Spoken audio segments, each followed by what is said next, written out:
দর্শক আর একটি লাল টকটকে আমরা দুধের গরু দেখতে পাচ্ছি হরজতপুর হাটে। আমরা এই গরুটার দাম দর জানার চেষ্টা করব ভাইয়ের কাছ থেকে। ভাইজান কেমন আছেন?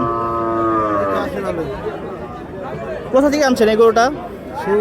সিঙ্গারে। এটা কি আপনার পালা নাকি? বাড়ির গরু। কত দাম দর চাইতেছেন? 1,20,000 দাম দর চাচ্ছেন। এখন কি দাম দর হয়েছে? কত দাম হয়েছে? 90-95 দাম হয়েছে। আশানুরূপ দাম এখনো হয় নাই। যারা যারা হরজতপুর হাটে আসতে চায়, এই যে ঈদের পরের প্রথম হাট আজকের হাট আপনার কাছে কেমন মনে হচ্ছে? আজকের হাট গরু খুবই সস্তা। আজকের হাটের গরু খুবই সস্তা মনে হচ্ছে, যেহেতু অনেকে ছুটিতে আছে, এখনো মানুষ ওইভাবে হাটের নামে নাই, এর জন্য আজকের গরুর দামটা মোটামুটি সস্তায় যাচ্ছে।